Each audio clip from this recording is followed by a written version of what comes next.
guys, welcome to my channel Kalian Hai. So, belakangan ini sih, dari kemarin-kemarin aku tuh sering denger orang-orang kayak, kok aku kalau habis makan perut aku nggak enak ya, kembung begah-begah gitu. Atau kok aku baru bangun tidur rasanya dada tuh panas, kayak nggak enak banget, bahkan nyampe ke tenggorokan, serak padahal masih pagi. gimana kira-kira ada yang bisa nebak gak nih sakitnya apa? Makin kesini makin banyak orang yang terkena GERD.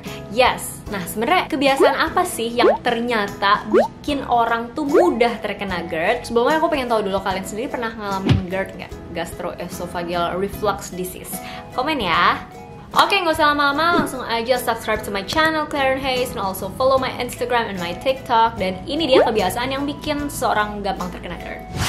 Pertama, makan terlalu cepat dalam jumlah besar dan jarang. Makan terlalu cepat itu mempersulit sistem pencernaan untuk mencerna dengan baik. Nah, akhirnya kalau pencernaan tuh nggak baik, akan meningkatkan resiko terjadinya GERD. That's why coba kita kunyah 20-30 kali sebelum kita menelan. Coba deh, kalian perhatiin ya, nanti next time kalian makan, kunyah, hitung tuh. Kalau sampai 20 kali, biasanya selama itu nggak nelen. Aku nggak sadar, ternyata aku sendiri juga kayak gitu loh. So, ya mungkin harus lebih bersabar ya dalam makan. Selain itu, makan terlalu banyak juga meningkatkan tekanan pada LES atau lower esophageal sphincter, dimana kalau tekanannya meningkat, resiko reflux atau baliknya isi lambung ke kerongkongan itu jadi lebih tinggi. Daripada kalian makan 3 kali sehari dalam jumlah besar, coba dipecah-pecah jadi 6 kali sehari, tapi dalam porsi yang kecil-kecil. Misal makan, terus makan, snack kayak gitu, supaya perut nggak terlalu kenyang dan asam lambung kita nggak diproduksi berlebihan.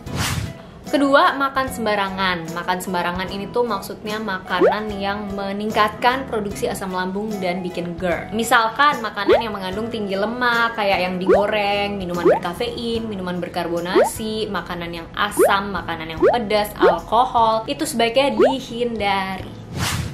Ketiga, langsung tidur habis makan. Ternyata banyak banget teman-teman semua yang belum tahu bahwa setelah makan itu jangan langsung tidur. Kasih jeda at least 2-3 jam supaya makanan ini dicerna dulu, masuk ke usus besar dulu, biar dia nggak besar kemungkinan untuk reflux atau naik ke atas. Apalagi saat kita tidur, otot-otot seluruh tubuh tuh relaksasi, termasuk otot sphincter esophagus. Jadi ya alhasil kalau katuknya terbuka atau relaksasi saat masih ada makanan di situ, ya bisa banget dia naik ke atas gitu kan. Alhasil besok paginya rasa panas deh di dada, aduh kok nggak enak, tenggorokannya serak, padahal juga lagi nggak batuk, kayak gitu.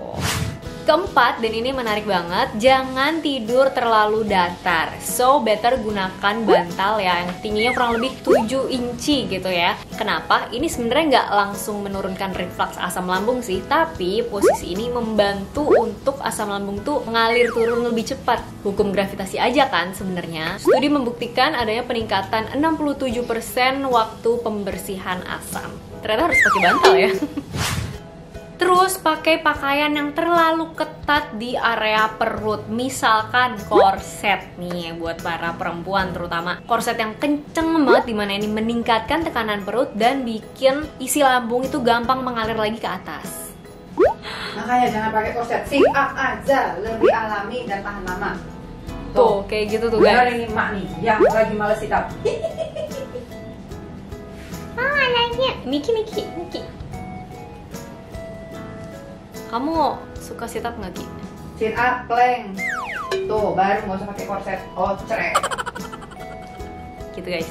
Sama kayak baru selesai makan kenyang banget kan, pengennya buka kancing celana jeans ya nggak sih? Karena itu tuh memang menekan banget dan bikin gak nyaman gitu. Jadi sesak napas juga lagian ya. So, jangan pakai pakaian yang terlalu ketat ya, terutama di daerah perut. Oke? Gak nyaman juga lagian.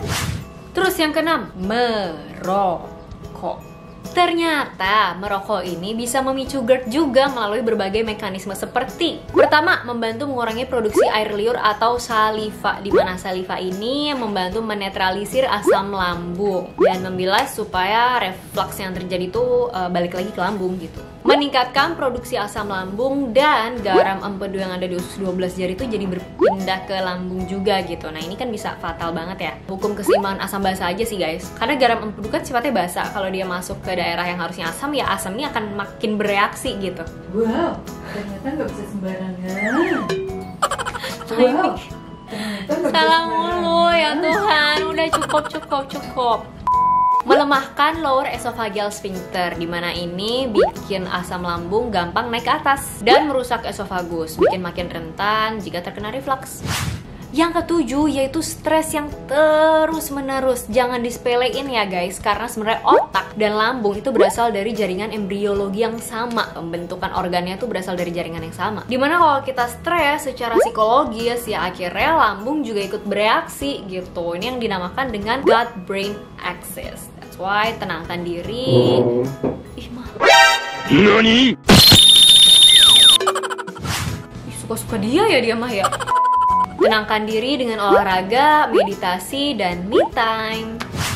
Begitu teman-teman semua. Jadi coba kebiasaan mana dari 7 kebiasaan tadi yang ternyata sering kalian lakukan. Aku pengen tahu. Coba komen di bawah. Ya memang kita melakukan yang terbaik ya. Ini apa sih tujuan melakukan yang terbaik? Sekarang setelah tahu beberapa kebiasaan tadi, ya usahakan dihindari atau diminimalisir. Nggak usah langsung jebret semuanya, tapi at least dicoba satu-satu gitu. Karena kalau kita nggak menghentikan penyebabnya, ya mau minum obat apapun bakal tetap ada lagi gitu. Kambuh lagi. Dan ini kan nggak baik, nggak nyaman, menurunkan kualitas hidup. So, well, I guess that's all I can share for today. Aku percaya video ini bermanfaat buat teman-teman semua yang nonton. Sekali lagi, kalau ada pertanyaan, pendapat, kritik, saran, atau mau sharing tentang pengalaman GERD dan lain sebagainya, boleh banget komen di bawah. Kita jadiin forum diskusi dengan bahasa yang baik dan sopan. Thank you so much udah nonton dari awal sampai habis. Jangan lupa buat subscribe ke channel aku dan be my friends on Instagram and my TikTok. See you on my next video. Bye! Sabar ya, jangan GERD terus, jangan banyak pikiran terus, oke? Semangat biar GERD-nya cepet sembuh!